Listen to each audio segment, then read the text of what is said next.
Bonjour et bienvenue dans Un autre chemin est possible, le podcast pour les personnes en chemin vers un métier de sens dans le bien-être ou l'accompagnement. Je suis Marion, je suis docteure en pharmacie et naturopathe pour vous aider à prendre soin de vous au quotidien et également coach pour accompagner les personnes dans leur reconversion et lancement d'activité vers les métiers du bien-être et de l'accompagnement. C'est un chemin que j'ai moi-même entrepris il y a 2 ans parce que je crois qu'un autre chemin est possible. Un chemin où l'on prend soin de soi, où notre activité professionnelle elle est riche de sens, elle est alignée avec nos valeurs et notre mode de vie.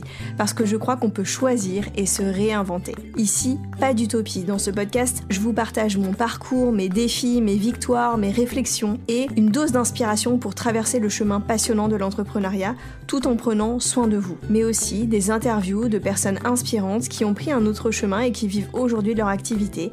Après tout, si c'est possible pour elles, alors pourquoi pas pour vous? Si vous aimez ce podcast, vous pouvez me soutenir en vous abonnant sur vos plateformes d'écoute préférées, vous pouvez le noter ou laisser un petit commentaire et le partager autour de vous. Je vous laisse avec l'épisode.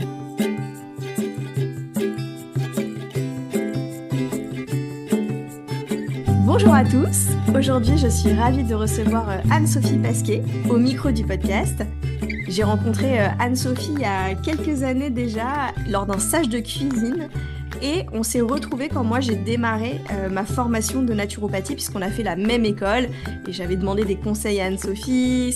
À l'époque elle m'a beaucoup aidée aussi à me raconter un petit peu comment ça se passe après et puis à m'encourager à me lancer. Et j'ai aussi découvert du coup son podcast que j'avais trouvé génial et hyper inspirant parce que ça me montrait aussi un modèle justement de quelque chose de différent à faire après la formation que par exemple simplement des consultations. Donc ça m'avait beaucoup inspirée. Et aujourd'hui avec Anne-Sophie on fait partie du même groupe d'entrepreneurs avec Julie Vuagnoux que j'avais déjà interviewée au début de ce podcast. Je vous remettrai les liens dans cet épisode. Et donc on partage notre quotidien d'entrepreneur. On partage nos difficultés, on célèbre aussi nos réussites ensemble. Et donc c'est vraiment, on partage nos arrière-boutiques, j'aime bien cette expression. Et j'ai aussi eu la chance du coup d'accompagner Anne-Sophie dans son déploiement d'activité pendant tout ce début d'année. Donc je suis vraiment heureuse de la recevoir aujourd'hui pour qu'elle puisse vous partager tout son parcours. Bonjour Anne-Sophie, comment tu vas? Bonjour Marion, ça va super, merci. Et toi? Ouais, trop bien. J'ai l'impression que c'est une grande journée aujourd'hui puisqu'on était ensemble en séance ce matin et donc on poursuit par ton interview cet après-midi. Exactement, on ne se quitte plus.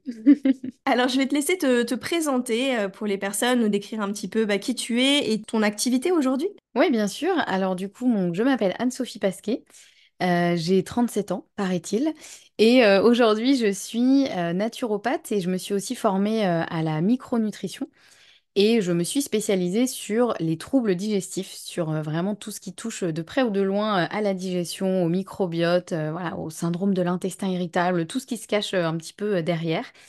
Et aujourd'hui, je dirais que j'ai plus une casquette de formatrice, puisque je crée des formations, donc à la fois une formation pour les autres naturopathes et professionnels de santé qui souhaiteraient justement approfondir les troubles digestifs, vraiment comprendre en détail ce qui se cache derrière, comment fonctionne la digestion, ce qui peut l'impacter, comment prendre en charge justement, comment pouvoir accompagner au mieux les personnes qui viennent nous voir parce qu'elles ont des troubles digestifs. Et il y en a de plus en plus, malheureusement. Donc une formation plus orientée pour les professionnels de santé. Et une autre formation à destination plus du grand public, on va dire, de toutes les personnes qui ont effectivement mal au ventre, qui ont des troubles digestifs et qui ont l'impression un peu d'avoir tout essayé et de ne pas trouver de solution, de ne plus comprendre en fait ce qui se passe. Et l'objectif de ma formation, c'est vraiment justement de leur expliquer ce qui se passe derrière leurs troubles digestifs, quelles peuvent être les causes, les conséquences et surtout les solutions. Donc voilà, c'est vraiment ça aujourd'hui un peu mon dada de former sur tout ce qui touche aux troubles digestifs, on va dire différentes populations. Donc voilà un petit peu qui je suis. Alors justement, il s'est passé plein de choses avant d'en arriver là aujourd'hui. Et avant de commencer cette interview, tu me rappelais que ça faisait déjà 8 ans en fait que tu es entrepreneur. Et ouais. J'aurais bien aimé que tu Justement, tu nous racontes ton parcours, comment tu t'es lancé, quelles ont été un peu toutes ces étapes de ce parcours entrepreneurial depuis 8 ans? Oui, bien sûr, c'est vrai qu'effectivement, je faisais un peu ce constat moi, je me suis lancée dans l'entrepreneuriat, on va dire, en 2016, même si officiellement, j'ai quitté mon dernier travail vraiment salarié en 2015. Après, j'ai un peu tâtonné, je me suis demandé un peu ce que j'allais faire de moi-même. Et en 2016, je me suis dit, OK, j'ai envie de tenter l'aventure entrepreneuriale, mais j'avais pas vraiment de projet. C'était un peu vraiment une volonté d'être à mon compte parce que je ne trouvais pas ma place en entreprise. J'avais eu plusieurs expériences professionnelles et vraiment je ne trouvais pas ma place. Je me suis dit, bon, bah écoute, plutôt que d'aller essayer de nouveau dans une autre entreprise, pourquoi est-ce qu'on n'essaierait pas l'entrepreneuriat? Alors qu'à la base, vraiment, c'était pas un objectif. Et pourtant, j'ai grandi dans une famille où mes deux parents étaient entrepreneurs. Donc voilà, il y avait vraiment plutôt cette culture, en tout cas cette ambiance entrepreneuriale, mais moi, c'était pas un truc qui m'attirait. Je me disais, oh là là, ça a l'air trop compliqué. Non, non, moi, ça me va bien de faire carrière dans une entreprise, et puis voilà, on verra bien. Mais vu que l'entreprise, visiblement, ça me convenait pas trop, je me suis dit, bon, bah, on va tester l'entrepreneuriat. Sauf qu'à l'époque, voilà, il me manquait un peu le projet. Il y avait la volonté, mais il n'y avait pas forcément le projet. Donc j'ai beaucoup tâtonné, j'ai testé différentes choses. Il y avait quand même une ligne directrice, c'est que en 2016, j'ai un peu découvert le fait de pouvoir travailler en ligne, donc de pouvoir travailler un peu d'où on voulait, un peu comme on voulait. Je mets des guillemets parce que c'est pas vraiment ça, mais voilà, je connaissais pas trop ce secteur-là, même si j'ai toujours été un peu une geek et j'ai toujours bien aimé, voilà, j'étais toujours un peu en avance sur les... À l'époque, ça fait très vieille de dire ça, mais à l'époque sur les ordinateurs, etc., voilà, j'ai toujours aimé ça. Et je me suis dit, ah, mais ça pourrait être génial de travailler en ligne. Donc ça a commencé comme ça, à la base, j'ai créé un blog avec dans l'idée, pourquoi pas, de créer ensuite des formations en ligne. Mais c'était un peu la grande aventure, j'y connaissais pas grand-chose. Et ça a vraiment démarré comme ça. Au début, mon sujet quand même de prédilection était plutôt l'alimentation, puisque à cette époque, effectivement, j'ai opéré un virage au niveau alimentaire. Je suis devenue végane. Et donc, je me suis dit, bah tiens, je vais parler de ça sur mon blog. Pourquoi pas faire une formation en ligne sur le véganisme, voilà, à quoi ça ressemble, comment ça se passe, etc. Et puis, bah, depuis, ça s'est pas mal affiné. Il y a eu pas mal de changements. Je suis restée quand même dans le domaine de l'alimentation, de la santé, etc. Parce que c'est vraiment devenu ma passion et un peu mon dada. Mais après, le format a pas mal changé, parce que j'ai fait effectivement des formations en ligne. J'ai fait aussi pas mal d'accompagnement. J'ai testé pas mal de choses durant ces 8 années. Il y a eu des choses qui ont fonctionné. Il y en a beaucoup qui n'ont pas fonctionné. Donc voilà, ça a été vraiment un peu une aventure, je dirais, qui a pris différentes formes. Globalement, même si voilà, la ligne directrice restait quand même, la thématique en tout cas restait la santé, le bien-être, l'alimentation. Mais voilà, ça a pris différentes formes. J'ai testé pas mal de choses. Et finalement, j'en suis revenue, entre guillemets, aujourd'hui à vraiment ce qui, moi, le format qui me plaît le plus, on va dire, et qui m'anime le plus, qui est vraiment la formation en ligne. Mais voilà, ça a été un peu ouais, une belle aventure, on va dire, pour résumer. Effectivement, ce qui me surprend quand tu me parles de 2016, la formation en ligne, c'est que c'était assez en avance. Enfin, je dis ça parce que j'écoutais aujourd'hui un épisode de Aline avec son podcast Je peux pas, j'ai business, où elle disait que l'âge d'or de la formation en ligne, c'était 2020, l'année du Covid, et c'est là où ça a explosé. Du coup, j'imagine que la formation en ligne en 2016, il y avait peut-être pas grand monde à l'époque. Non, effectivement, c'était... Moi, j'ai vraiment découvert ça. C'est pas du tout quelque chose que je connaissais. Et à l'époque, c'est vrai qu'on nous vendait un peu ça, un peu avec des paillettes, tu vois, un peu le truc de c'est hyper facile, on travaille en ligne, il suffit de faire une formation et puis vous allez devenir un peu millionnaire. J'exagère, mais c'était un peu ça.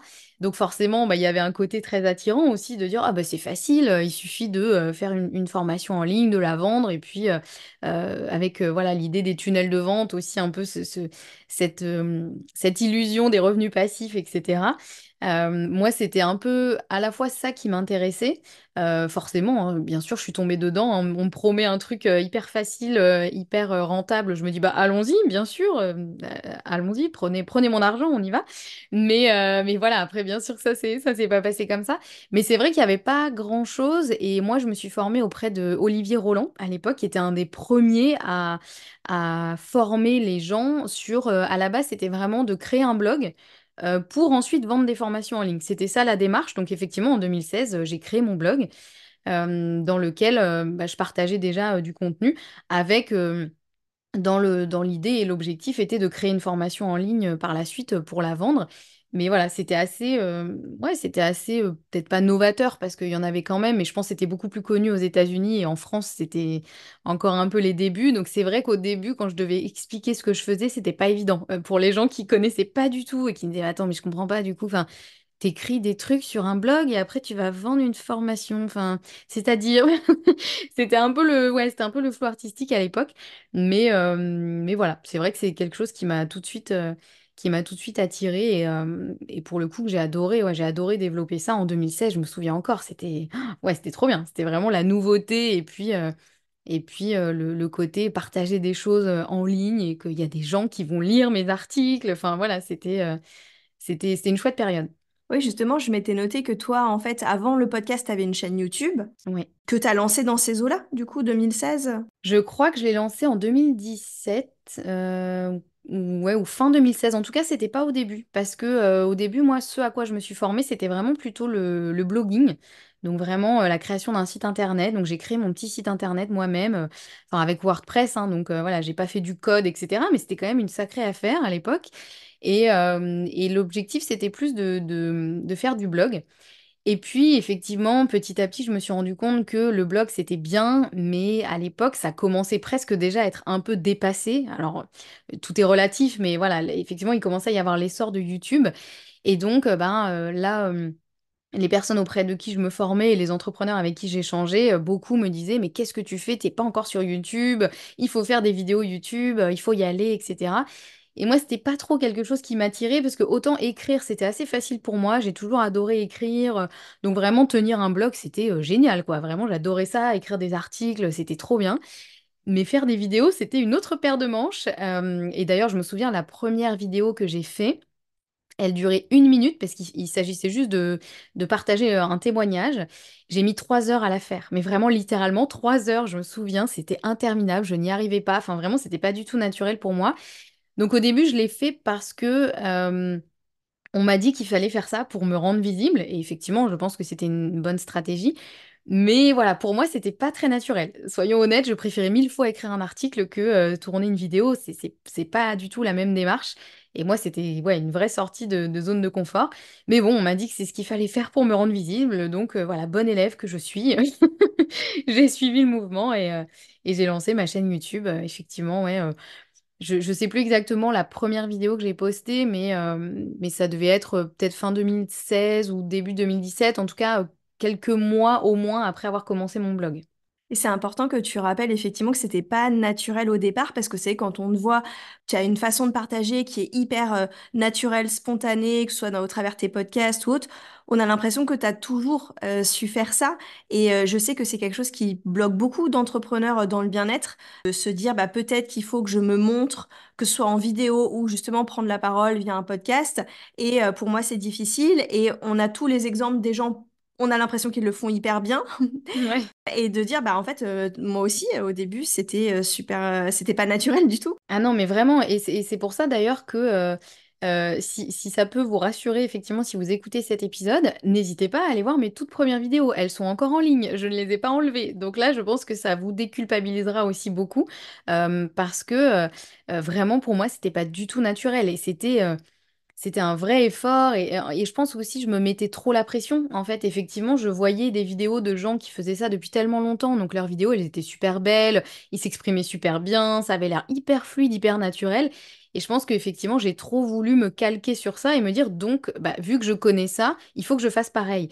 Or, c'est pas du tout ça. Il vaut mieux commencer quelque part et puis s'améliorer au fur et à mesure plutôt que d'essayer. Alors, ça dépend, il y a des gens qui vont préférer faire ça, mais parfois, on a tendance du coup à procrastiner et à ne pas faire les choses parce que finalement, on ne peut pas espérer faire aussi bien que quelqu'un qui fait ça depuis effectivement des mois ou des années. C'est tout à fait normal. Et l'avantage, c'est aussi qu'il y a une grosse marge de progression.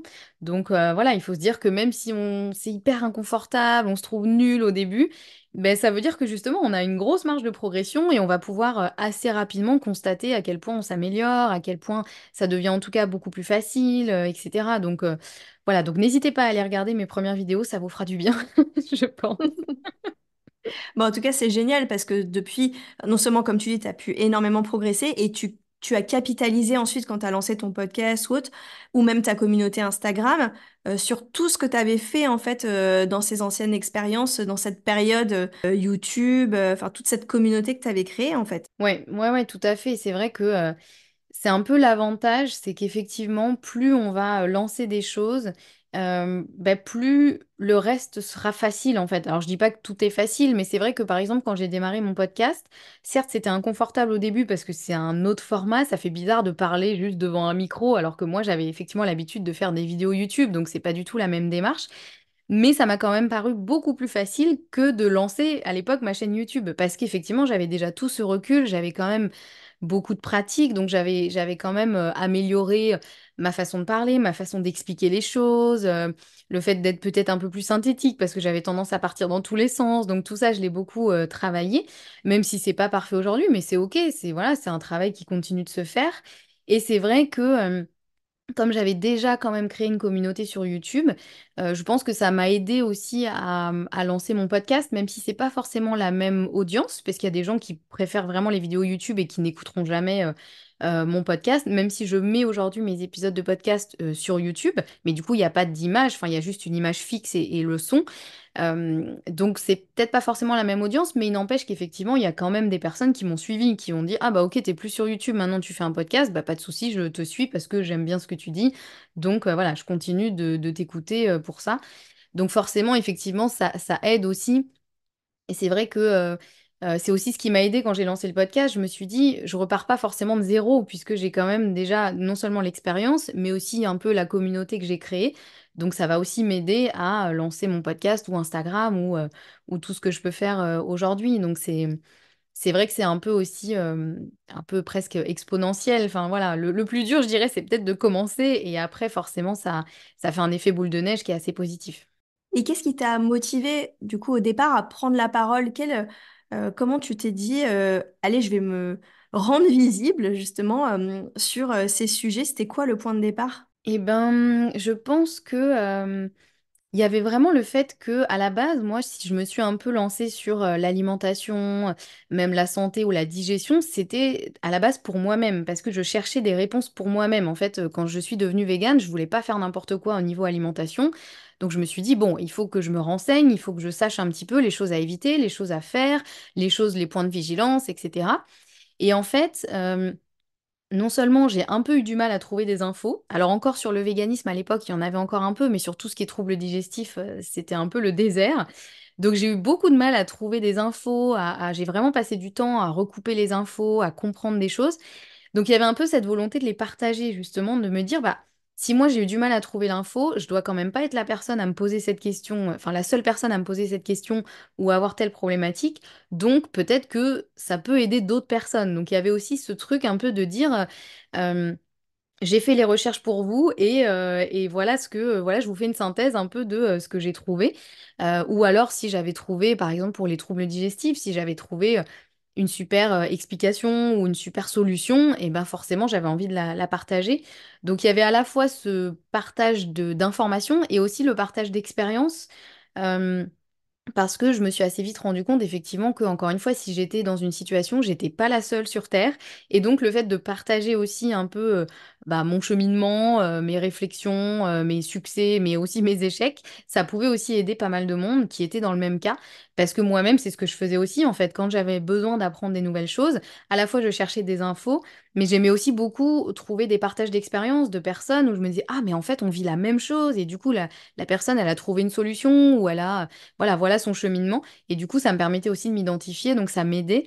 Donc voilà, il y avait un peu cette démarche de me dire, bah, si ça peut être utile à d'autres personnes, bah, c'est quand même plutôt chouette parce que c'est des sujets sur lesquels il faut quand même pas faire n'importe quoi et sur lesquels, à l'époque, il n'y avait pas forcément beaucoup d'informations. Donc voilà, c'était un peu de me dire, si je peux apporter ma pierre à l'édifice, bah, ce sera plutôt chouette. Ouais, c'est une vraie générosité et puis une vraie envie de, comme tu dis, de contribuer, en fait, qui était déjà là par tes partages et de dire, bah voilà, comme si ça venait remplir un besoin d'utilité à l'autre, quoi, de partager. Ouais, ouais, et je m'en suis vraiment rendu compte, notamment sur les troubles digestifs, Parce qu'à l'époque, vraiment, à la base, je parlais que de véganisme. Donc, bien sûr que je parlais aussi d'alimentation et de santé, mais j'avais pas vraiment ouvert le sujet sur les troubles digestifs. Et en fait, comme moi, ça devenait vraiment un sujet central dans ma vie parce que j'avais tout le temps mal au ventre, j'ai essayé de trouver des solutions. Bah, il y a un moment, je me suis dit, bon, peut-être que ça peut intéresser d'autres personnes. Et je me souviens, à l'époque, j'avais publié un article sur mon blog qui avait été hyper inconfortable à écrire parce que, effectivement, je parlais du syndrome de l'intestin irritable, je disais que j'étais concernée. Donc, c'est quand même des sujets qui sont pas hyper évidents à aborder. C'est pas des sujets tabous, mais quand même pas loin. Et je me suis dit, bah, je vais publier un article sur ça. Et vraiment, c'était un test de voir. Je me suis dit, je vais voir si j'ai beaucoup de commentaires, s'il y a beaucoup de personnes qui réagissent ou finalement si finalement c'est un peu un flop et que en fait bon bah j'oublie ce sujet-là et je parle que de véganisme. Et en fait c'est la première fois où j'ai eu autant de retours sur un article publié, autant de personnes qui m'ont écrit et qui me disaient mais merci de parler de ces sujets-là parce que du coup je me sens beaucoup moins seule. Je comprends qu'en fait j'ai quelque chose qui s'appelle le syndrome de l'intestin irritable, que c'est pas forcément normal, qu'il existe des solutions. Et là, vraiment, je me suis dit, ah, mais c'est pas possible en fait qu'on soit aussi nombreux à être un peu dans cette espèce d'errance là, de se dire, mais qu'est-ce que je fais? Je trouve pas de solution, je comprends pas ce qui m'arrive, etc. Et c'est vraiment là où je me suis dit, bon, en fait, on est hyper nombreux dans ce cas-là. Il y a vraiment un truc à faire dans le sens où je peux pas. Garder ces informations pour moi en fait parce que moi j'avais trouvé des informations qui m'avaient tellement aidé que voilà il y avait vraiment ce côté effectivement de me dire ah mais en fait il y a plein d'autres personnes concernées bon bah allez c'est parti je vais partager sur ces sujets-là même si c'est pas super confortable parce que ça va aider d'autres personnes donc voilà c'est vraiment le fait d'ouvrir un peu le sujet qui a fait que là je me suis dit ouais vraiment il y a un tel retour et une telle demande qu'il faut y aller. J'imagine en 8 ans, tu en as connu plein des challenges, mais si tu veux nous partager un peu, ça a été quoi les gros points de difficulté que tu as traversés? Il y en a eu pas mal, hein, effectivement. Si je retrace le fil, bah, déjà, il faut savoir que les toutes premières formations que j'ai lancées, alors déjà, j'ai beaucoup procrastiné. Ça, c'est quand même un point où j'avais beau être fascinée par tout ce que j'apprenais et j'avais beau voilà, créer des articles sur mon blog, etc. Créer une formation à vendre, c'était quand même une autre paire de manches et j'ai beaucoup procrastiné. Donc ça a été quand même compliqué parce que j'étais un peu bloquée, quoi. Il y avait un peu ce truc de je savais ce que je devais faire, mais j'arrivais pas à le faire parce que trop de peur, trop de doutes, etc. Donc ça, c'est quand même un point qui est à noter parce qu'on on peut vite se retrouver dans des situations comme ça, à se dire, du coup, il y a un peu d'autoflagellation aussi, quoi. Je me disais, mais en fait, 'fin, mais vas-y, bouge-toi parce que là, tu sais ce qu'il y a à faire, fais-le. Donc déjà, j'ai mis beaucoup de temps. Et mes toutes premières formations, ça a été des sacrés flops quand même, hein. Je me souviens, j'avais sorti des petites formations sur un peu le véganisme, voilà, un peu les bases, les choses à savoir, etc. Au niveau alimentation, je sais même pas si j'ai vendu une formation. Enfin, vraiment, au début, ça a été quand même un sacré flop. Et du coup, ça a été un peu un coup dur parce que, comme je disais un peu au début, moi, j'avais un peu mordu à l'hameçon tu vois, un peu de strass et paillettes, il suffit d'écrire des articles sur un blog, de créer une formation, de la vendre et hop, ça y est, on gagne des sous et tout va bien et voilà. Et là, c'était un peu le retour à la réalité de me dire, ah, en fait, ça va peut-être être un petit peu plus difficile que ça va peut-être pas se jouer quand même ça va peut-être pas être si facile. Donc ça déjà, ça a été difficile. Je me souviens très bien de cette période où vraiment c'était une grosse remise en question, quoi, de me dire, mais peut-être qu'en fait je me suis trompée et en fait ce qu'on m'a un peu vendu, entre guillemets, ou en tout cas ce à quoi j'ai cru, bah, c'était peut-être pas la vérité. Donc ça déjà, c'est difficile, une vraie remise en question. Et puis finalement, je me suis accrochée et voilà, j'ai continué et ça a payé parce que après j'ai vraiment recréé une formation là pour le coup sur la digestion, sur le protocole FODMAP précisément, donc qui est vraiment un type d'alimentation pour la digestion. Et là, ça a fonctionné parce que j'ai vraiment pris le temps de faire les choses. Je pense que c'était un peu ça aussi la difficulté d'avant, c'est que je me suis un peu précipitée. Comme je pensais que c'était facile, bah, j'ai un peu fait les choses un peu à la légère, quoi. Voilà, je me suis dit, bon, bah, je fais ça un peu, voilà, comme ça, vite fait. Donc ça a été quand même voilà, l'apprentissage de reprendre les choses, de faire vraiment les choses dans le bon ordre, de la bonne façon, sans courir partout. Donc il y a eu ça. Et puis, une autre période qui n'a pas été forcément évidente, c'est un moment où je pense qu'effectivement les formations en ligne fonctionnaient moins. parce que bah, il y a aussi des tendances, il y a aussi mon travail qui était peut-être différent. J'ai essayé aussi à un moment une technique comment dire, axée sur la nouveauté. C'est-à-dire que je crée des formations en ligne, limite une par mois, quoi, en fait. J'étais une machine à créer des formations en ligne. Voilà, qui était un peu une méthode de dire, bah, comme ça, au moins, les gens, ils ont toujours un truc nouveau à acheter et c'est super. Et en plus, on s'ennuie pas, on crée plein de formations. Donc, c'était chouette. Mais en fait, bah, la qualité, forcément, peut pas être au rendez-vous quand on fait une formation par mois. Enfin, Donc, forcément, mes résultats n'étaient pas les mêmes non plus. Donc là, mes résultats ont un peu baissé. Et c'est vrai que du coup, j'ai un peu accroché à un peu une autre tendance qui était plus celle du coaching à l'époque, mais je dirais pas le mauvais côté du coaching, mais tu vois, un peu n'importe qui peut être coach, c'est facile, et puis vous pouvez gagner énormément d'argent avec ça. Et moi, je me suis dit, oh, bah, ça peut être sympa d'apprendre quelque chose aussi de nouveau, d'aller sur une autre tendance, donc qui est plus l'accompagnement, mais vraiment un peu plus sous format coaching, voilà. Et finalement, ça a été assez compliqué parce que moi, c'était pas forcément un format dans lequel je m'épanouissais. Mais comme on m'avait dit que c'est ça qui fonctionnait, bah, je m'acharnais un petit peu en me disant, mais si, c'est super. Et voilà. Alors, j'ai fait des super rencontres et j'ai vraiment pu accompagner des personnes vraiment en or qui m'ont aussi beaucoup apporté. Mais je sentais qu'en termes d'énergie, en termes d'épanouissement, c'était vraiment pas là où j'avais ma place et là où je me sentais la mieux. Donc ça a été aussi compliqué parce que quand j'ai finalement accepté le fait que c'était pas forcément quelque chose pour moi, c'était un peu une deuxième remise en question de me dire, bon, ça non plus, ça fonctionne pas. Enfin, finalement, ça fonctionnait si on regarde purement en termes de chiffre d'affaires, voilà, ça fonctionnait, mais moi, en termes d'épanouissement, c'était pas ce qui me convenait. Donc ça a été aussi une deuxième période un peu compliquée, vraiment de remise en question, de me dire, bon, c'est quoi le problème? Est-ce que finalement je suis pas faite pour être entrepreneur? Parce que finalement c'est peut-être ça le problème. Est-ce que je suis pas faite pour ni l'accompagnement, peut-être pas non plus la formation en ligne, mais du coup je fais quoi? Donc il y a eu vraiment des grosses périodes un peu de remise en question où, voilà, j'ai dû tout remettre à plat, me dire de quoi j'ai envie, est-ce que ce dont j'ai envie, c'est viable, est-ce que je peux vraiment en faire un métier, ou est-ce qu'il va falloir que j'apprenne à faire des choses que j'aime pas forcément, mais finalement c'est ça, voilà, qui va me ramener des sous, et j'étais pas trop alignée avec ça. Enfin voilà, il y a eu vraiment pas mal de moments vraiment de questionnement bah, quand, voilà, quand ce qu'on fait marche pas forcément. Donc, je dirais que Ouais, il y a eu au moins deux grosses périodes comme ça sur ces 8 ans, et il y en a eu beaucoup plus, mais là, je te parle vraiment des grosses périodes où vraiment la question se pose de, bon, je fais quoi en fait? Est-ce que j'arrête tout? Voilà, qu'est-ce que je fais, quoi? C'est vraiment un peu un questionnement limite sur toute la vie, quoi, tu vois? Donc ouais, il y a eu vraiment ces périodes-là qui étaient des beaux challenges, on va dire. Et qu'est-ce qui a fait qu'au bout d'un moment, il y a eu de la matière à te donner confiance à poursuivre et qui, j'ai envie de dire, qui a fait décoller vraiment ton activité aujourd'hui? Parce qu'aujourd'hui, tu fais partie des références dans les podcasts qui parlent de bien-être et de santé et également dans les formations sur le digestif. Qu'est-ce qui pour toi a été l'élément déclencheur? Ben, je pense qu'effectivement, le tournant, ça a été vraiment de un peu tout reprendre, alors pas reprendre à zéro, mais reprendre les bases en fait.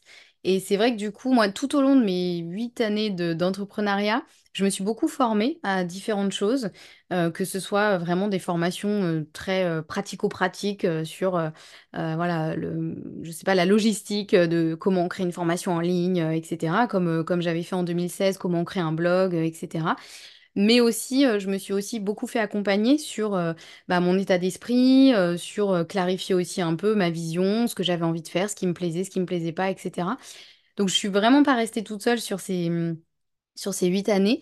Et là, vraiment, ce qui a été le tournant, effectivement, c'est de reprendre justement une formation sur un peu, on reprend les bases en fait, et de revenir un peu à, ok, avec qui j'ai envie de travailler, c'est qui ma cible, c'est qui mon client idéal, avec qui vraiment j'ai envie de travailler au quotidien, sous quel format, qu'est-ce que j'ai envie de faire, qu'est-ce que j'ai pas envie de faire, et aussi de prendre le temps en fait, de vraiment faire les choses dans l'ordre, d'arrêter de me précipiter parce que bah, je pense qu'il y a aussi, c'est ça qui a un peu défini beaucoup d'années de mes 8 années d'entrepreneuriat, c'était un peu, je courais un peu partout, un peu le syndrome de l'objet brillant, tu vois, le dernier truc un peu à la mode, je me disais, ah mais c'est génial ce truc, je vais aller faire ça.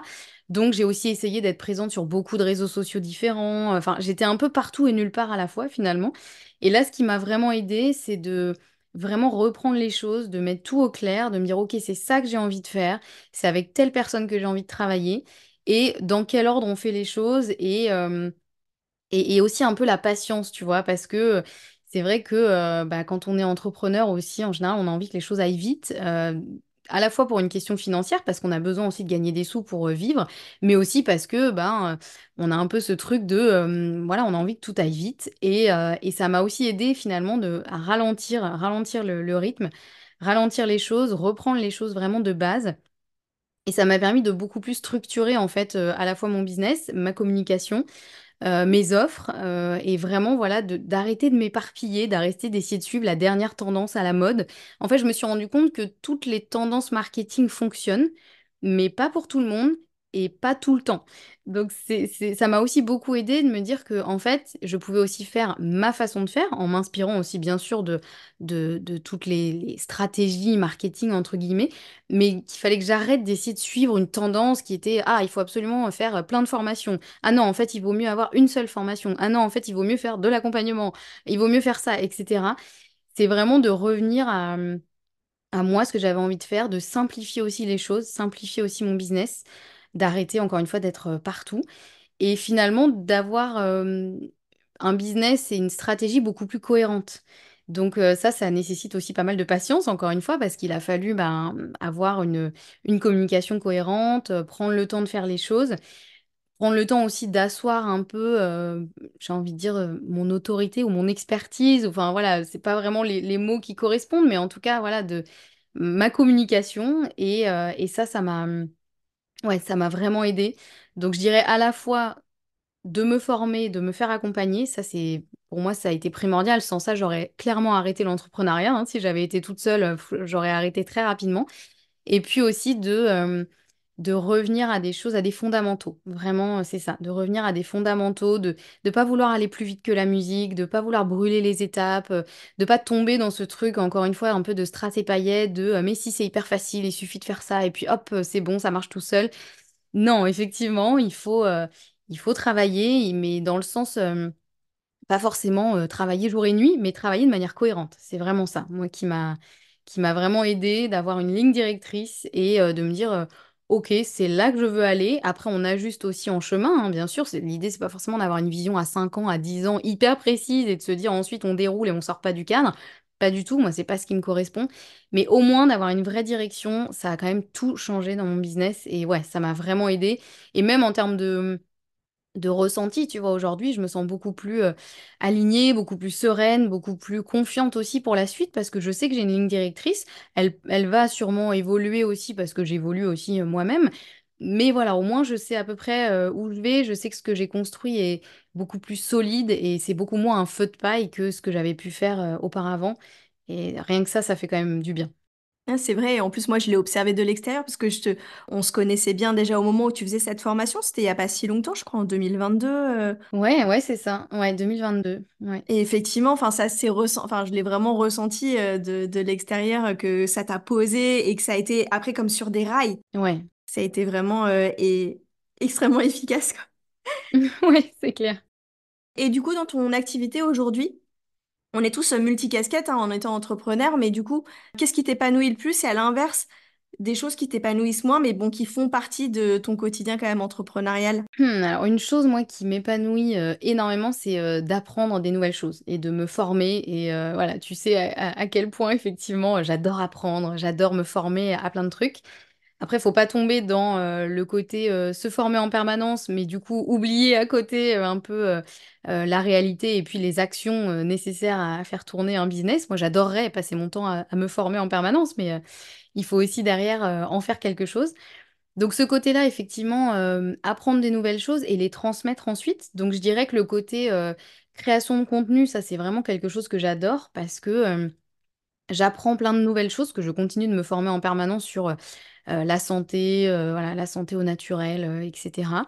Donc j'apprends beaucoup de choses. Ensuite, je les transmets via de la création de contenu, donc via mon podcast par exemple, via ma newsletter, via mes formations aussi.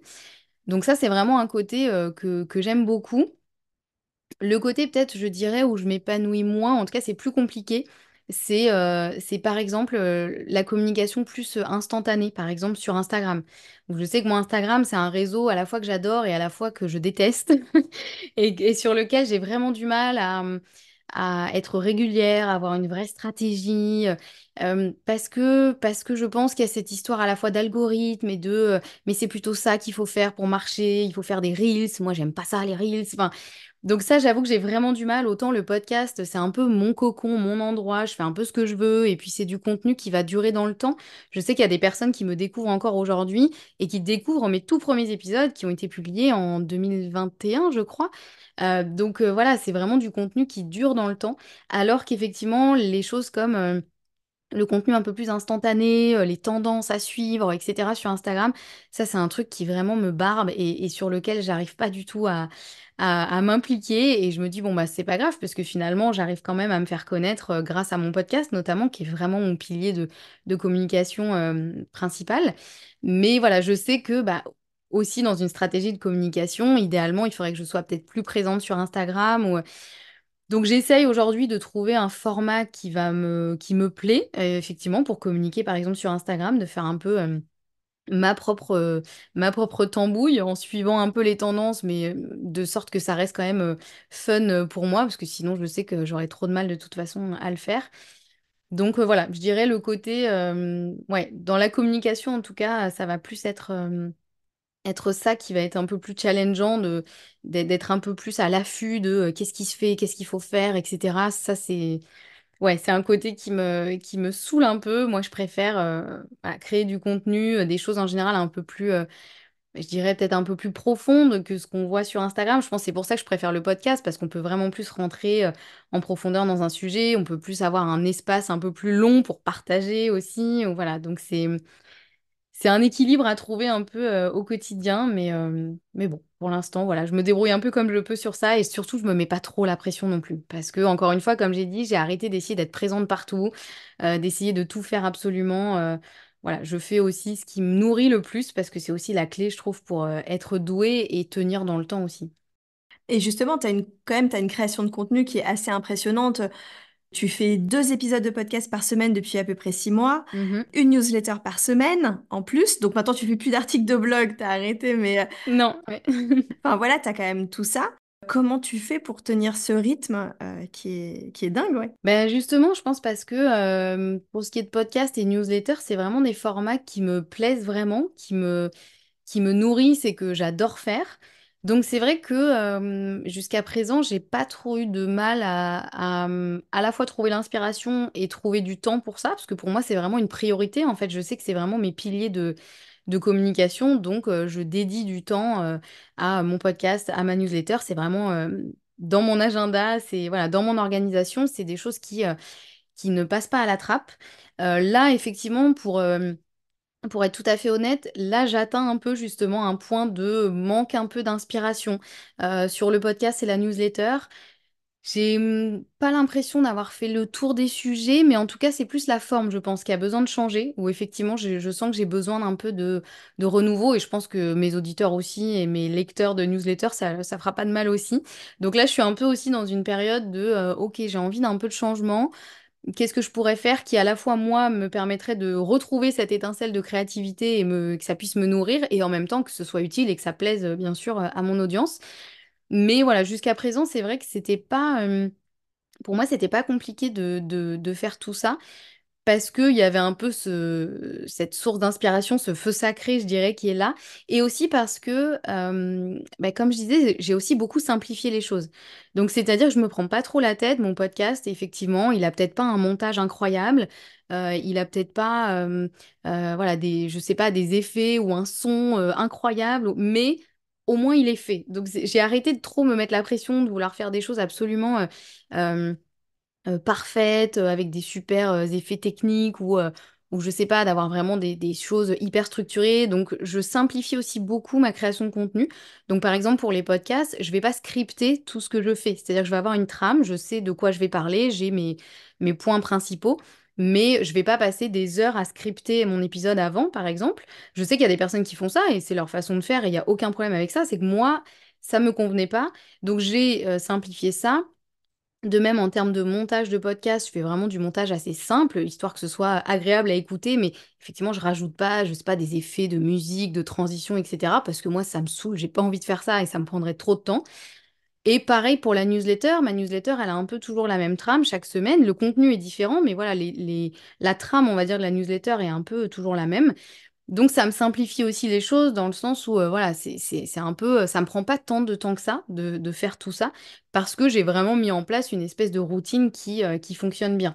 Donc voilà, ça a ses limites parce que tu vois aujourd'hui, effectivement, j'arrive à un moment où je me dis, bon, là, ça ronronne un peu et j'aurais un peu envie, effectivement, de changement. Mais je sais que les bases sont solides et après, j'ai juste à modifier certaines choses et voilà, ça va se recaler un peu tout seul. Mais c'est vrai que ça m'a beaucoup aidé aussi, vraiment, ouais, de simplifier. Et pendant un moment, je pense que j'avais aussi je voyais par exemple des newsletters, je voyais passer des newsletters magnifiques avec plein de jolies photos, jolies animations, jolis trucs. Et sauf que moi, c'est pas mon domaine de spécialité. Moi, tout ce qui est graphisme, etc., je suis vraiment une brêle. Donc du coup, j'avais pas envie de passer des heures à faire des choses comme ça. Bon, bah, j'ai pas, c'est pas grave, j'ai lâché le truc et je me dis, bah, mes newsletters, moi, elles sont simples, elles sont simples et efficaces, on va dire. Et voilà, j'ai vraiment, je suis revenue un peu à l'essentiel, en fait, de qu'est-ce qui, pour moi, est vraiment important et qu'est-ce qui peut être superflu et peut être effectivement éliminé. Et donc, ça facilite aussi beaucoup les choses. Oui, puis il y a un autre exemple que tu as hyper bien fait, c'est le fait d'avoir créé une équipe de naturopathes. Alors là, je sors du domaine de la création de contenu, mais justement, tu avais énormément de demandes de consultation et comme toi, tu as ce besoin d'avoir ce temps de création de contenu qui est important pour toi, Ouais. du coup, d'avoir délégué en étant très au clair avec toi-même, qu'est-ce qui est le plus important pour toi, en fait. Ouais, absolument. C'est vrai qu'il y a vraiment eu ce truc aussi où j'avais beaucoup de demandes de consultation suite à effectivement, notamment mon podcast. Les gens me découvraient via mon podcast et du coup me demandaient des consultations en naturopathie. Et c'est vrai que, bah, un peu au même titre que l'accompagnement, moi, c'est pas le domaine dans lequel je m'épanouis le plus, parce que, pour plein de raisons, parce qu'effectivement, ça me demande beaucoup d'énergie. Moi, je prends beaucoup plus d'énergie dans la création de contenu et, que dans l'accompagnement, on va dire. Même si, encore une fois, j'ai pu accompagner des personnes vraiment extra, c'était vraiment pas du tout ça la problématique, mais c'est plus en termes de... Ça me prenait trop d'énergie. Il y a un côté aussi beaucoup de répéter les choses qui, moi, a tendance à être un peu compliqué pour moi de toujours répéter les choses. Donc je me suis dit, bon, qu'est-ce que je peux faire? Parce que ces gens-là, j'ai pas non plus envie. En fait, j'en avais marre de dire aux gens, bah désolé, là, j'ai pas de créneau parce que je suis à fond dans la création de contenu, etc. Et vraiment, ça me faisait mal au cœur de devoir dire non à ces personnes et de me dire, bah, les pauvres, il n'y a pas que moi, hein, bien sûr, dans ce monde-là, et j'ai essayé de les rediriger vers d'autres personnes, mais je me retrouvais un peu à devoir leur dire bah désolé, non, et puis vraiment essayer de me justifier un peu. Et je me suis dit, bon, quelle solution je pourrais trouver? Et du coup, cette idée effectivement de créer une équipe de naturopathes est née. Donc, c'est des personnes qui, parce que les gens qui viennent me consulter, en général, c'est pour des troubles digestifs, hein, vu que c'est vraiment ce dont je parle le plus sur le podcast. Donc, les personnes qui font partie de mon équipe de naturopathes, elles ont fait ma formation Naturodigest, qui est ma formation pour les naturopathes, justement, sur les troubles digestifs. Donc, et elles ont fait aussi d'autres formations à côté, donc elles sont hyper calées sur les troubles digestifs. Donc, je sais que je peux rediriger les gens vraiment en toute confiance et en toute sérénité. Et donc, voilà, ça a permis de créer aussi un peu cette communauté, on va dire, où au moins j'ai un endroit vers qui rediriger les personnes quand je leur dis bah, je prends pas de consultation, mais voilà vers qui vous pouvez aller, elles sont super, vraiment vous pouvez y aller. Et elles, les membres de l'équipe, ça leur permet aussi d'avoir des clients via ce biais-là. Donc c'est vraiment gagnant pour tout le monde. Et en plus de ça, moi, ça m'a permis aussi de créer un peu une communauté d'échange, puisque du coup, avec cette équipe notamment, on échange régulièrement. On a un créneau dédié par mois, un petit peu de supervision, ou ce créneau sur lequel je vais les aider sur des cas un peu plus complexes, ou en tout cas, on va réfléchir ensemble. Voilà, ça leur permet aussi de pas être toute seule face à des cas qui peuvent parfois nécessiter plusieurs cerveaux pour être sûr de vraiment accompagner la personne au mieux. Donc moi, ça me permet aussi d'apprendre plein de choses, parce que chacune a vraiment son expérience aussi, chacune a plein de choses à apporter. Donc ça a vraiment créé un peu ouais, cet écosystème qui fait que c'est gagnant pour tout le monde, puisqu'au moins je sais vers qui rediriger les personnes. Moi, ça me permet aussi d'échanger avec des professionnels dans ce domaine-là. Et voilà. Et moi, ça m'a aussi dégagé, effectivement, énormément de temps pour pouvoir me consacrer aussi vraiment à la création de contenu, à la création de formation. C'est un choix qui n'a pas été évident à faire parce que même en termes de chiffre d'affaires, hein, de manière très factuelle, forcément, je gagne beaucoup moins avec cette équipe de naturopathes que ce que je pourrais gagner si je faisais moi-même les consultations. Mais c'est OK pour moi dans le sens où je suis vraiment revenue à de quoi j'ai envie dans mon business, qu'est-ce qui vraiment me correspond. Et voilà, et je me dis, il y a des gens qui adorent les consultations, qui font ça très bien. Et ben, on va faire une super synergie où du coup, moi, je renvoie mes clients et pas vers n'importe qui, vers des gens vraiment en qui j'ai confiance. Et moi, ça me permet de dégager du temps pour autre chose. Donc voilà, c'est aussi effectivement des décisions qui sont pas toujours évidentes à prendre, mais finalement qui me permettent vraiment aujourd'hui d'être hyper alignée avec ce que je fais et vraiment hyper épanouie aussi dans ce que je fais. Donc c'est quand même important. Mais justement, t'en parlais à demi-mot, mais après 8 ans de recul, c'est quoi un peu ton retour sur la viabilité économique du secteur du bien-être dans lequel tu évolues depuis ce temps? Mais c'est une question qui est complexe parce que, il y a tellement de cas de figure différents. Je sais que dans le monde du bien-être, il y a des personnes qui vraiment ont beaucoup de mal à gagner leur vie. Il y en a qui gagnent très très bien leur vie. Donc tout est possible. Honnêtement, tout est possible. Mais de mon expérience, de ce que je vois de ces 8 années, déjà, ça peut être très fluctuant. Ça, c'est quand même quelque chose à prendre en compte. L'entrepreneuriat, hein, déjà, d'une manière générale, hein, c'est quand même quelque chose qui peut être très fluctuant. Donc, il faut aussi être préparé à ça et se dire que on n'aura jamais le confort un peu du salariat, d'avoir notre salaire à la fin du mois qui est toujours le même tous les mois. Ça n'existe pas en entrepreneuriat, ou en tout cas, c'est quand même très, très rare. Donc, déjà, il faut prendre ça en compte. Et pour moi, je pense sincèrement qu'on peut tout à fait bien vivre dans le domaine du bien-être, mais ça dépend de quelle façon. Et c'est vrai qu'il y a des personnes qui vivent très bien de leur activité en ne faisant que des consultations, par exemple, mais elles en font énormément, parce qu'il faut en faire beaucoup, effectivement, pour que ce soit quand même viable.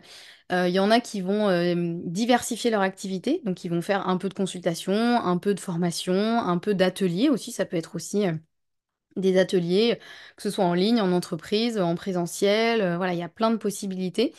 Et je dirais que c'est peut-être ça un peu la clé, c'est peut-être de diversifier son activité pour ne pas mettre tous ses œufs dans le même panier. Et puis même pour soi aussi, pour s'épanouir. C'est vrai qu'après, tout dépend des personnes, mais moi, je sais que j'ai quand même besoin de faire pas mal de choses différentes pour m'épanouir et que si je fais tout le temps la même chose et une seule chose, je vais très vite m'ennuyer.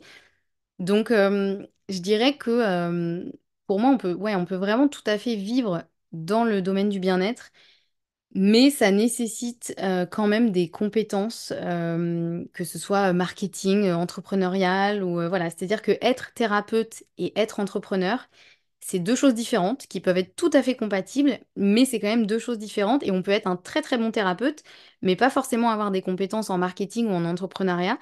Et donc, ça peut être plus compliqué de vivre de son activité parce que ben, pour vivre de son activité, il faut effectivement se faire connaître, donc avoir quand même une certaine communication, avoir aussi une certaine expertise, mais ça vient au fur et à mesure de la pratique aussi, bien sûr. Il faut avoir quand même le côté effectivement entrepreneurial, sauf si jamais on décide de peut-être faire partie, je sais pas moi, d'un cabinet pluridisciplinaire ou de se greffer un réseau, voilà, où du coup on n'a pas à faire tous ces efforts un peu marketing et entrepreneurial. Mais c'est quand même, malheureusement, le problème c'est quand on se forme à la naturopathie ou à d'autres formes de médecine, on va dire, parallèle ou médecine douce, on peut y mettre le mot qu'on veut parce qu'aujourd'hui on met un peu tout ce qu'on veut derrière, mais quand on se forme à tout ça, on nous forme peu finalement à l'entrepreneuriat, voire pas du tout. Et donc je pense que c'est pour ça qu'il y a beaucoup de personnes aussi qui se retrouvent à avoir du mal à vivre de leur activité dans le domaine du bien-être parce qu'elles n'ont pas les compétences. Et c'est normal, ça s'apprend en fait. C'est comme tout, on ne peut pas les avoir comme ça à la naissance. Tiens, toi, tu auras les compétences entrepreneuriales. C'est vraiment des choses qui s'apprennent. Et parfois, c'est deux choses différentes. On peut aussi avoir envie d'être un très bon thérapeute et ne pas avoir envie de se former à l'entrepreneuriat, au marketing, à la communication, etc. Et c'est tout à fait OK, mais c'est vrai que du coup, forcément, bah, ce sera potentiellement plus compliqué de faire un peu, de trouver sa place et de vivre de son activité. Donc voilà, il y a beaucoup de paramètres différents. Et je pense qu'il faut aussi revenir aussi à ce qu'on aime faire. C'est-à-dire que, comme moi, j'ai beaucoup essayé de choses différentes parce qu'on me disait que c'est ce qu'il fallait faire. Donc je me dis, allez, on y va. Mais en fait, j'étais pas épanouie. Et il faut trouver ce juste équilibre entre faire des choses qui effectivement fonctionnent, qui vont vous ramener des clients, mais aussi faire ce que vous aimez. Parce que sinon, bah, c'est pas viable. Effectivement, au bout de quelques temps, vous allez devenir aigri et vous allez plus du tout pouvoir être épanoui dans votre activité. Et ça, c'est aussi trop dommage. Donc, c'est un vrai équilibre assez subtil, je trouve, à trouver entre faire ce qu'on aime, vraiment y mettre tout notre cœur et en même temps avoir derrière quand même une stratégie business qui est nécessaire en fait et qui, sans ça, ce sera compliqué de vivre de son activité. Bah oui, et puis c'est important ce que tu rappelles, c'est que toi, tu as terminé naturopathie, je crois, fin 2020. Mhm. Donc ça fait seulement 4 ans, Oui, mais ça fait 8 ans que tu es entrepreneur. Donc tu n'as pas la même expérience qu'une personne qui démarre l'entrepreneuriat et la naturopathie en même temps, parce que souvent, oui, moi je l'ai vécu, la reconversion en tant que naturopathe est aussi une reconversion en tant qu'entrepreneur. oui. Aujourd'hui, c'est vrai que du coup, tu as une évolution qui a été rapide, où il s'est passé plein de choses en 4 ans dans le développement de ton activité, mais parce que tu avais toutes ces années où tu nous racontes depuis 2016, où tu étais déjà avec tes petites formations en ligne. Oui, c'est clair. Et c'est vrai que des fois, j'ai des personnes qui me contactent et qui me disent, enfin, comment ça s'est passé pour toi? Est-ce que ça a été dur après ta formation de naturopathie, de t'installer, etc. Et je leur dis, bah, en fait, mon cas, il va pas vraiment vous parler parce que moi, j'étais déjà entrepreneur avant et même pendant, c'est-à-dire que même pendant ma formation en naturopathie, je continuais à travailler pour moi-même. Donc, c'était aussi un peu sport de gérer les deux. Mais c'est vrai que du coup, quand je suis devenue naturopathe, ça a vraiment été une continuité dans mon entrepreneuriat. Ça n'a pas été pour moi, en tout cas, le point de départ. Donc c'est vrai faut aussi rappeler ça parce que parfois les gens me disent mais du coup, tu es diplômée depuis quand et qu'est-ce que tu as fait depuis? Comment tu as mis en place des choses? Et je leur dis, bah, je peux te répondre, mais en fait, il faut remonter à bien avant ça parce que c'était, en fait, j'ai juste continué ce que je faisais déjà avant. Donc forcément, oui, les choses, même s'il y a eu des virages et des changements, etc. Mais c'est vrai que du coup, oui, il y a quand même ces 4 années précédentes qui étaient déjà là, durant lesquelles j'étais déjà entrepreneur. Donc oui, faut pas l'oublier. Mm. On a beaucoup travaillé ensemble durant ton accompagnement sur la thématique du leadership. Aujourd'hui, justement, tu as pu devenir une référence au niveau du trouble digestif, tu as pu asseoir ce leadership. Mhm. Mais pour toi, justement, par quoi ça passe d'autre, ce leadership? Qu'est-ce que tu as pu entrevoir sous tous ces aspects dans cet accompagnement? Ça passe par beaucoup de choses. C'est vrai que c'est une thématique que j'avais encore pas vraiment explorée avant notre travail ensemble.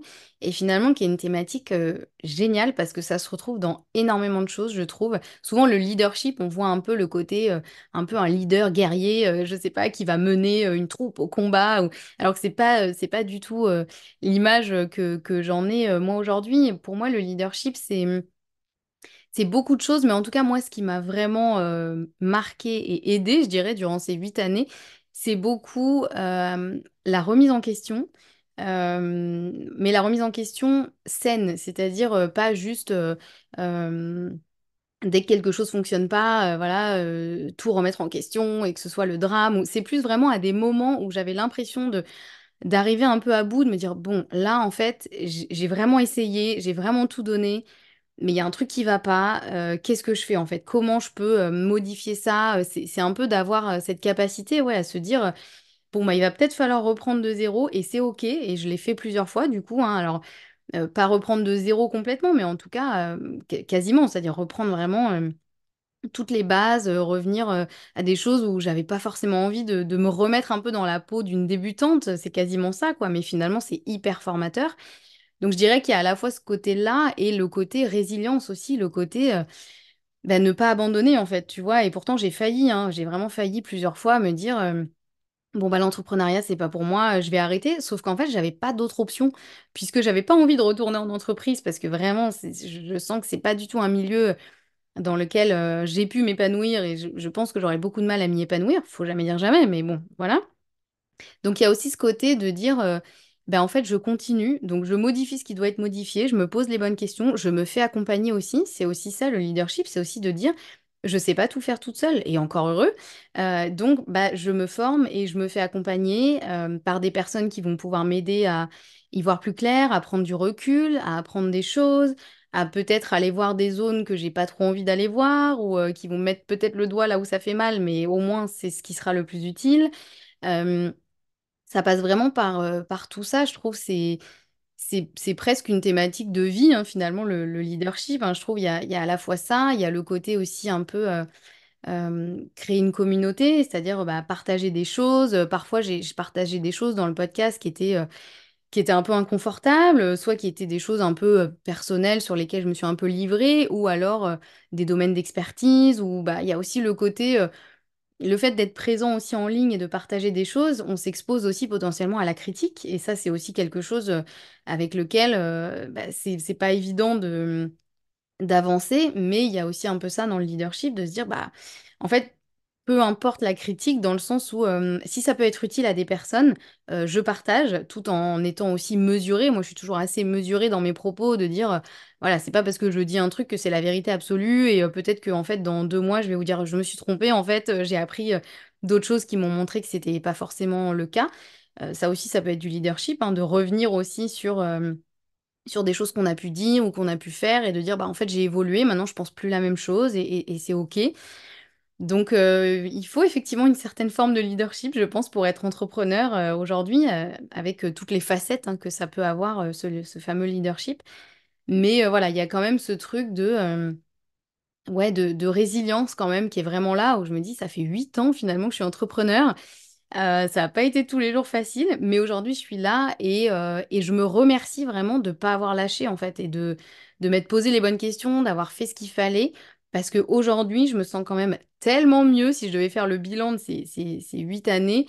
Là, j'ai vraiment atteint on va dire, une étape en tout cas où les choses sont vraiment alignées, les choses sont quand même plus confortables, plus sereines. Et je sais que c'est pas forcément linéaire. Je sais que peut-être que l'année prochaine, il va y avoir de nouveau un chamboulement, mais c'est OK parce que maintenant, je sais que les fondations sont quand même beaucoup plus solides et ça change quand même pas mal de choses. Mais carrément. Aujourd'hui, ton écosystème entrepreneurial, comment il fonctionne pour à la fois du coup te pas ressentir cette solitude de l'entrepreneur et c'est qui un peu tes modèles aussi, les personnes qui t'inspirent le plus? Ouais, ça, c'est un point qui est important aussi dans l'entrepreneuriat, c'est vraiment de ne pas rester seul. Parce qu'on peut vite se sentir un peu tout seul, surtout si on travaille de chez soi et qu'on travaille que en ligne et que on voit pas forcément beaucoup de monde et que dans notre entourage, on n'a pas forcément beaucoup d'entrepreneurs. Donc déjà, moi, en termes d'entourage, une chose qui a changé beaucoup de choses pour moi, c'est que déjà, j'ai pris un bureau dans un coworking depuis maintenant presque un an. Et ça m'a fait beaucoup de bien de sortir un peu plus de chez moi, d'avoir un endroit où travailler, de voir du monde. Et ça m'a vraiment mis une autre dynamique. Donc ça, je le conseille fortement. Avant, j'allais travailler dans des cafés, voilà, ce qui a un budget moins cher forcément qu'un coworking, mais ça peut être aussi ça, hein, simplement. Et puis, au-delà de ça, de vraiment s'entourer d'entrepreneurs qui comprennent en fait ce qu'on vit, qui vont aussi avoir une expérience, un certain recul, qui vont savoir aussi poser les bonnes questions potentiellement. Parce que même si notre entourage trouve que ce qu'on fait, c'est super et voilà, si les personnes ne sont pas forcément entrepreneurs ou pas dans le même domaine, ben, ils auront beau y mettre plein de bonne volonté, ils ne pourront pas forcément nous aider ou pas forcément comprendre ce qu'on vit. Donc c'est important de bien s'entourer. Et c'est vrai que par exemple, bah, le mastermind qu'on a créé avec toi et Julie, c'est hyper précieux parce que on sait qu'on peut un peu tout déposer, les autres vont comprendre, les autres vont pouvoir accueillir et aussi, on a aussi beaucoup mis en place ce truc de dire, là j'ai besoin d'aide sur ça en fait, de vraiment formuler aussi des fois ses besoins d'aide, soit que ce soit un besoin de clarté, un besoin de soutien, un besoin, peu importe, mais c'est vrai que ça, c'est super précieux.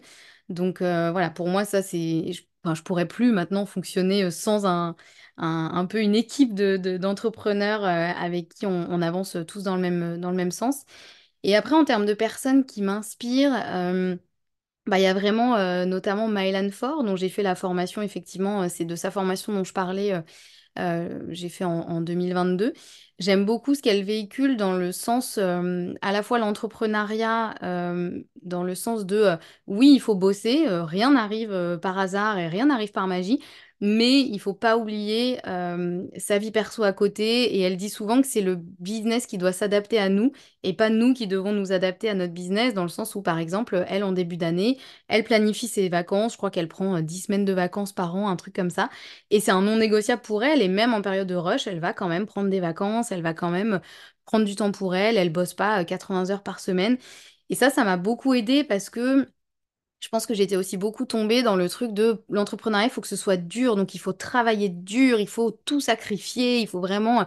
Et moi, je me retrouvais pas trop là-dedans, autant je peux être une grosse bosseuse, mais j'ai quand même besoin de mon équilibre à côté et j'ai vraiment besoin d'apprécier aussi l'aventure et le chemin. Et du coup, ça m'a beaucoup aidé aussi, voilà, cette vision des choses, de dire que c'est pas obligé que ce soit dur, en fait, on peut revenir à des choses simples et agréables, ce qui n'empêche pas de travailler, mais encore une fois, de manière cohérente. Donc voilà, il y a notamment Mylan qui me parle beaucoup. Il y a aussi Aline de The Bee Boost, effectivement, avec son podcast Je peux pas, j'ai business. Mais qui, elle, a plus ce côté un peu bulldozer, où c'est vraiment une accro au travail. Elle prône plus quand même le côté vraiment travailler très dur, travailler beaucoup. Donc il y a un côté qui m'inspire, parce qu'il y a un côté très, voilà, très fonceuse. Mais c'est vrai que j'ai plus tendance à être inspirée par ce qu'on appelle un peu le slowpreneuriat, c'est-à-dire l'entrepreneuriat, mais sans sacrifier tout ce qu'il y a à côté. Donc, donc voilà, et puis après, il y a aussi beaucoup d'entrepreneurs, on va dire, plus à succès, peut-être qui sont plus un peu des figures comme ça, où je vais plus m'inspirer de certaines choses qu'ils peuvent dire, ou voilà, mais tout en piochant un peu à droite à gauche ce qui, moi, m'inspire et en le gardant aussi cohérent avec mon quotidien et ma réalité, voilà, sans perdre de vue non plus tout ça quand même, qui sont un peu les fondamentaux. Oui, et c'est logique ce que tu dis parce que toi aussi, ta thématique, c'est la santé et le bien-être. Donc, tu as besoin de justement concilier à la fois toute cette dimension entrepreneuriale et dans le respect de ton bien-être. Donc, c'est logique. Absolument, oui, c'est clair. C'est clair, oui. Oui, sinon, ce serait un peu dommage, effectivement. Et comment tu te vois évoluer à l'avenir? Eh bien, c'est une bonne question. Je pense que j'aurais envie de continuer à faire ce que je fais aujourd'hui parce que vraiment, c'est quelque chose qui m'épanouit vraiment au quotidien.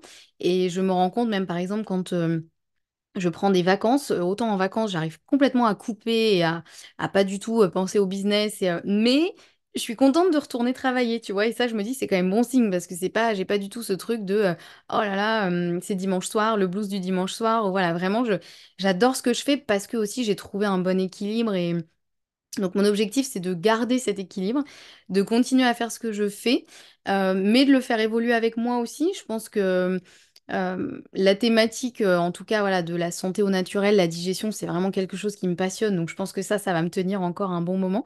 Mais voilà, je pense que ce que j'aimerais faire, c'est notamment la formation que j'ai créée pour les professionnels de santé. J'aimerais mettre à jour certains contenus parce que bah, je continue à me former aussi, j'apprends des nouvelles choses. Donc, il y a aussi un peu ce côté de continuer à construire cette formation, remettre à jour certains contenus, apporter des nouvelles choses, voilà.